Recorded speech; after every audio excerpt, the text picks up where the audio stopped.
Assalamualaikum warahmatullahi wabarakatuh. Selamat sore Pak Faisal. Kami dari kelompok 7 akan mempresentasikan final project mata kuliah DLH kelas C. Topik yang kami angkat adalah Adventure Works Data Lakehouse dengan konsep database Medallion Architecture, PostgreSQL, dan Power BI. Anggota kelompok kami terdiri dari Putri Sabilensani, Giar, dan Dwi Nurcantika.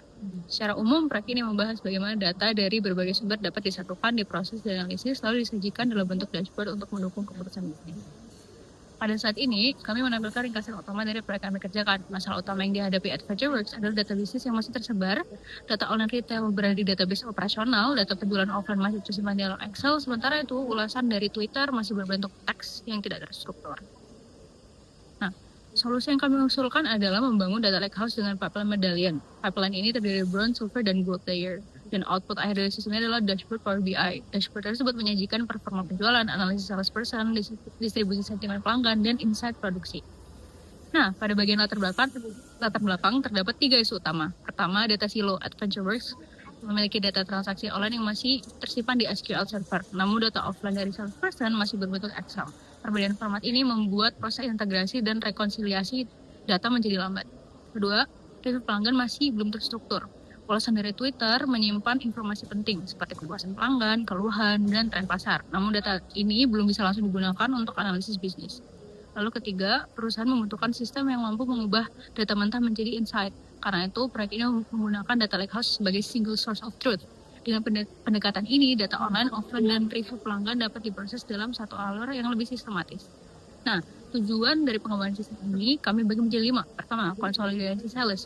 Sistem menyatukan data penjualan online dan offline agar performa kedua channel dapat dibandingkan secara adil. Kedua, salesperson analytics. Sistem membantu melihat produktivitas tim dalam lapangan berdasarkan kontribusi penjualan masing-masing salesperson. Ketiga, sentimen data mart. Sistem membangun data market review untuk mengubah ulasan pelanggan menjadi label sentimen positif, netral, dan negatif. Lalu keempat, production insight.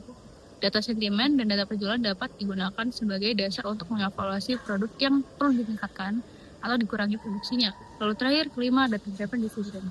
Dashboard Power BI membantu manajemen mengambil keputusan lebih cepat berdasarkan data yang sudah terintegrasi. Kemudian saya akan menjelaskan pada bagian landasan teori terdapat 4 poin di sini yang dimana yang pertama adalah data lakehouse untuk menggabungkan fleksibilitas data lake dengan tata kelola data warehouse, cocok untuk data SQL, file, dan text review dalam satu ekosistem. Kemudian medallion pipeline, bronze untuk raw ingestion, silver untuk cleaning, gold untuk create data. Pola ini menjaga lineage sekaligus menyiapkan data untuk analitik. Kemudian terdapat OLTP dan OLAP. OLTP menangani transaksi harian dengan latensi rendah, OLAP mengoptimalkan query agregasi historis untuk dashboard dan analis bisnis. Kemudian terdapat feeder NLP yang mengubah text review menjadi compound score dan label sentimen. Next. Kemudian ada profil sumber data yang dimana terdapat 3 di sini, dimana yang pertama ada online sales data yang menggunakan SQL Server, OLTP, kemudian offline salesperson data, Excel dan PDF, kemudian Twitter atau X review data menggunakan JSON API. Kemudian di bagian skema dimensional multi-vector skema terdapat fact tables eh, yang dimana fact sales ini untuk metrik penjualan seperti gross sales, discount, freight, dan lain-lain. Kemudian conform dimensions dan data mart. Next. Kemudian di bagian business role dan control parameter terdapat 4 poin juga yang dimana USD sebagai mata uang tunggal, default cost 60%, filter transaksi sah, dan Likert kesentimen awal. Kemudian terdapat desain arsitektur aliran data pipeline, yang dimana kita ada 3 di sini menggunakan bronze, silver, dan gold, dan ini merupakan alur alur skema dari kelompok kita. Kemudian masuk di bronze layer. Nah, hal ini fungsinya untuk menampung data mentah secara verbatim tanpa mengubah struktur ASI. Lapisan ini menjaga audit trail, data lineage, dan memungkinkan pre-proses jika aturan transformasi berubah. Kemudian terdapat manifest dan silver transformation yang dimana operasi silver ini membaca serta penilaian sentimen NLP feeder pada review. Kemudian output silver disimpan sebagai parquet agar efisien dibaca pada proses gold. Ini merupakan jumlah total review yang diproses, terdapat format Parquet, terus stage-nya di bagian silver.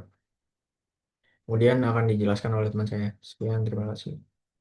Juga akan melanjutkan pada bab 4 yaitu Gold Warehouse dan Quality Stats. Nah, pada slide ini data dari Silver Layer dimuat ke Gold Layer. Gold Layer menggunakan PostgreSQL sebagai data warehouse analytic. Di tahap ini data sudah disusun dalam bentuk star schema, tabel fakta dan tabel dimensi saling terhubung agar dapat digunakan untuk analisis di Power BI. Sebelum dashboard digunakan, sistem menjalankan quality stack. Tujuannya adalah memastikan integrasi relasi antar tabel. Hasilnya sistem melakukan profiling terhadap 18 tabel dan menjalankan 7 referential check. Tidak ada violet check atau kegagalan relasi. Artinya hubungan primary key dan forage key sudah valid, data sudah layak digunakan untuk analisis dan visualisasi.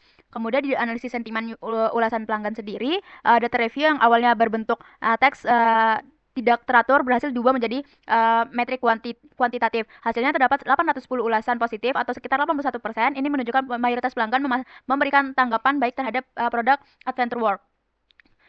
Kemudian selanjutnya terdapat 147 ulasan netral atau sekitar 14,7%. Ulasan netral umumnya berisi komentar informatif tanpa ekspresi kepuasan atau ketidakpuasan yang kuat. Sementara itu ulasan negatif hanya sekitar 5%. Jumlah ini kecil tetapi tetap penting untuk dipantau. Ulasan negatif dapat menjadi sinyal awal adanya masalah pada kualitas produk atau layanan. Dengan analisis ini perusahaan dapat melihat persepsi pelanggan secara lebih cepat dan berbasis data. Kemudian ada dashboard analitik omnichannel Power BI. Nah, di dashboard ini menggabungkan data penjualan pelanggan, produk, sales channel, salesperson, dan sentimen pelanggan. Pada KPI utama tercatat net sales sebesar 110 juta, profit sebesar 9,37 juta, transaksi sebesar 31,46 ribu, dan pelanggan sebesar 19,82 ribu. Nah, dashboard juga menunjukkan tren net sales per bulan. Dari tren ini, manajemen dapat melihat bulan dengan penjualan tinggi dan bulan dengan penjualan rendah. Selain itu, dashboard menampilkan kontribusi kategori produk. Kategori Base menjadi sumber utama penjualan dibandingkan kategori lain seperti aksesoris, clothing, dan juga components. Produk Mountain 200 juga terlihat mendominasi penjualan. Informasi ini dapat digunakan untuk menemukan prioritas produksi. Dashboard ini memantau manajemen memahami performa bisnis secara menyeluruh dalam satu tampilan. Kemudian ada rekomendasi taktis untuk manufaktur. Yang pertama ada early warning system. Perusahaan perlu memantau lonjakan sentimen negatif pada produk tertentu. Jika muncul peningkatan keluhan, tim mutu dapat segera memeriksa batch produksi sebelum masalah meluas. Kedua, optimasi kapasitas produksi. Produk dengan penjualan tinggi dan sentimen positif perlu diprioritaskan dalam rencana produksi. Ini membantu perusahaan memenuhi permintaan pasar dengan lebih tepat. Ketiga, evaluasi produk berisiko. Produk dengan penjualan rendah dan sentimen negatif perlu dievaluasi. Perusahaan dapat mengurangi produksi sementara melakukan investigasi kualitas atau memperbaiki strategi pemasaran. Dengan rekomendasi ini, data tidak hanya digunakan untuk laporan, tapi juga untuk keputusan operasional manufaktur. Lalu ada blueprint akhir sistem. Nah, sebagai penutup, slide ini juga menunjukkan blueprint akhir sistem. Alurnya dimulai dari source yaitu SQL Server, Excel, dan Twitter atau XJSON. Data kemudian masuk ke Lakehouse melalui Bronze, Silver, dan Gold layer. Setelah itu data dimuat ke warehouse berbasis PostgreSQL dengan star schema. Hasilnya dianalisis melalui Power BI, Sentiment Mart.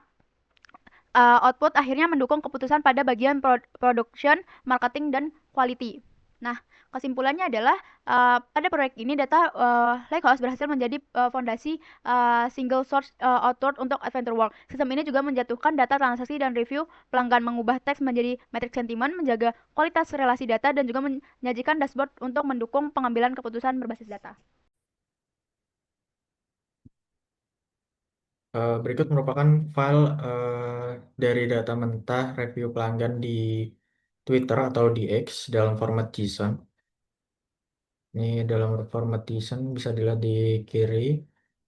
Kemudian data ini berada pada folder ingest atau raw JSON dan digunakan untuk sebagai input awal sebelum masuk ke bronze layer. Kemudian pada tahap ini struktur data belum diubah agar raw snapshot tetap tersimpan sebagai jejak data awal. Dan berikut merupakan overview dari hasil pengerjaan progres kita yang dimana terdapat di Python test dulu, kemudian run di bagian bronze, silver, gold, dan di bagian quality. Kemudian ada di bagian overview Power BI yang akan dijelaskan oleh teman saya. Ini sendiri ada Power BI yang sudah kita buat yang nantinya akan kami jelaskan juga di PPT kita. Sekian dari kelompok kita. Terima kasih. Mohon maaf bila ada salah kata. Wassalamualaikum warahmatullahi wabarakatuh.